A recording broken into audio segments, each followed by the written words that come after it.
துலாம் ராசிக்கு உண்டான ஏப்ரல் மாத பலன்களை பத்தி பார்க்கலாம். துலாம் ராசிக்கு உங்க ராசி அதிபதினு சொல்லக்கூடிய சுக்கிரன் உச்சமாகிறார். பொதுவா அவரே 8ஆம் அதிபதியும் ஆகிறதுனாலையும் அவரே உங்களுக்கு ராசி மற்றும் லக்னாதிபதியும் ஆகிறதுனால அவர் 6ஆம் வீட்டில் உச்சம் பெறுகிறார். காசு பணம் சொத்து சேர்க்கையை கொடுக்கக்கூடிய ஒரு கிரகம் அப்படின்னா அது சுக்கிரன் தான். ஃபர்ஸ்ட் பெர்ஃபார்மன்ஸ் பண்றது, திடீர் பணவரவு, திடீர் அதிர்ஷ்டங்கள், விபரீத ராஜயோகங்கள், இதெல்லாமே சுக்கிரன் கொடுக்கக்கூடிய ஒரு அமைப்பு. அப்போ உங்களுடைய துலா ராசிக்கு உண்டான அதிபதினு சொல்லக்கூடிய சுக்கிரன் 6ஆம் வீட்டுல உச்சமாகிறார். அதுவும் பாத்தீங்கன்னா 24ஆம் தேதி வரைக்கும் உச்சம் பெறக்கூடிய ஒரு அமைப்பு உண்டு.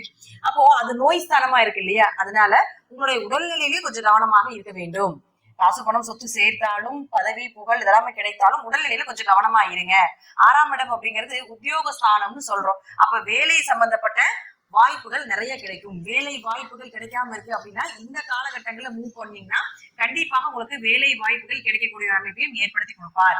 8ஆம் இடம் அப்படிங்கிறது அமானுஷ்ய அறிவு அப்படின்னு நம்ம சொல்றோம். அப்போ அந்த அமானுஷ்ய அறிவுன்னு சொல்லக்கூடிய சுக்கிரன் 6ஆம் வீட்டுல உச்சம் பெறும் பொழுது நிச்சயமாக உங்களுக்கு பல தரப்பட்ட நிறைய விஷயங்கள் உங்களுக்கு கைகூடி வரும். நிறைய விஷயங்கள் உங்களுக்கு தெரியக்கூடிய ஒரு சூழ்நிலைகளையும் நிச்சயமாக ஏற்படுத்தி கொடுப்பார். அடுத்து 2 மற்றும் 7ஆம் அதிபதினு சொல்லக்கூடிய செவ்வாய் பாத்தீங்கன்னா உங்களுடைய ராசிக்கு 5ஆம் இடத்துல இருக்கின்றார். 2ஆம் அதிபதி 5ஆம் வீட்டில் இருந்தால் குடும்ப ஒற்றுமை சிறப்பாக இருக்கும். பேச்சால நிறைய சம்பாதிக்கக்கூடிய அமைப்பை ஏற்படுத்தி கொடுப்பார். ஆனா அங்க சனி செவ்வாய் சேர்க்கை அப்படிங்கிறது ஒரு போராட்டத்தை கொடுத்தே தீரும். அதனால பேச்சுல ரொம்ப கவனமா இருங்க. உங்களுடைய பேச்சுக்கள் எல்லாமே மற்றவர்களுடைய மனதை புண்படுத்தக்கூடிய ஒரு சூழ்நிலைகளை கூட ஏற்படுத்தி கொடுப்பதற்கு வாய்ப்புகள் உண்டு. அப்ப அவரே 7ஆம் அதிபதி 5ஆம் வீட்டில் இருக்கும் பொழுது இந்த காலகட்டங்கள் திருமணம் வரன் அப்படிங்கிறது நிச்சயமாக ஏற்படுவதற்குண்டான வாய்ப்புகள் உண்டு. அதே போல குழந்தை சார்ந்த விஷயங்களும் உங்களுக்கு சாதகமாக வரும். குழந்தை பிறப்பு, குழந்தை சார்ந்ததுக்கு ஏதாவது ஒரு ட்ரீட்மெண்ட் எடுக்கிறீங்க அப்படின்னாலும் அது உங்களுக்கு ஒரு நல்ல சக்சஸ் கொடுக்கறதுக்குண்டான வாய்ப்பையும் ஏற்படுத்தி கொடுப்பார். அடுத்து பாத்தீங்கன்னா உங்களுடைய ராசிக்கு 3 மற்றும் 6ஆம் அதிபதினு சொல்லக்கூடிய குரு பகவான் 7ஆம் வீட்டில் இருக்காரு. பொதுவாக 3ஆம் அதிபதி 7ஆம் வீட்டில் இருப்பது திருமணம் சார்ந்த விஷயத்துக்கு ஒரு சாதகமான பலன்களை நிச்சயமாக கொடுத்தே தீரும். முயற்சிகள் கைகூடி வரக்கூடிய ஒரு அமைப்பு உண்டு. சகோதரர்கள் உங்க கூட பிறந்தவர்கள் மூலமாக உங்களுக்கு சிறப்பான ஒரு அமைப்பை இந்த மாதம் நீங்க எதிர்பார்க்கலாம்.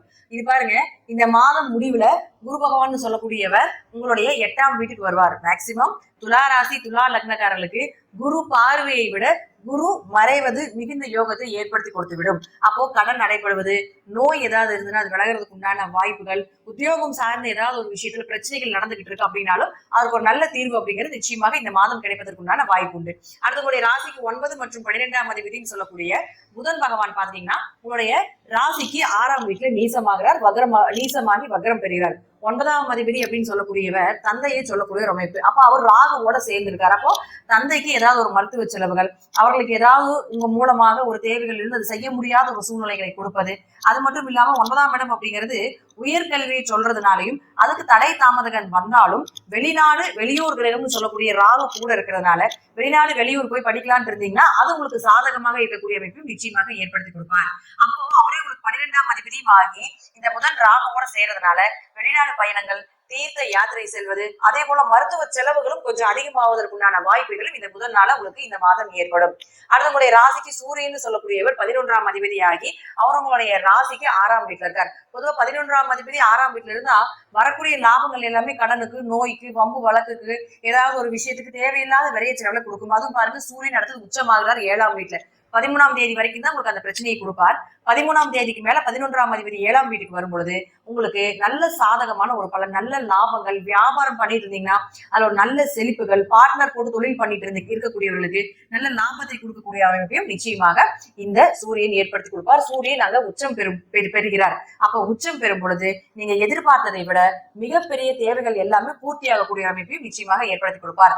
11ஆம் இடம் அப்படிங்கிறது பெரிய ஆசைகளை சொல்றதுனால அந்த கிரகம் உச்சமாகும் பொழுது உங்களுடைய ஆசைகள் எல்லாமே, பெரிய ஆசைகள் எல்லாமே நிறைவேறுவதற்குண்டான வாய்ப்பும் இந்த துலா ராசிக்காரர்களுக்கு இந்த மாதம் ஏற்படும். இது எல்லாமே உங்க ஜாதக ரீதியாக நடக்கும். அதுவும் உங்களுடைய தசா புத்திப்படி நான் சொல்லக்கூடிய கருத்துக்கள் சிறிது மாறுபடலாம். நன்றி. மீண்டும் ஒரு நல்ல பதிவில் சந்திக்கலாம். திருச்சிற்றம்பலம், தில்லையம்பலம், ஸ்ரீ நரசிம்ம திருவிழி சரணம்.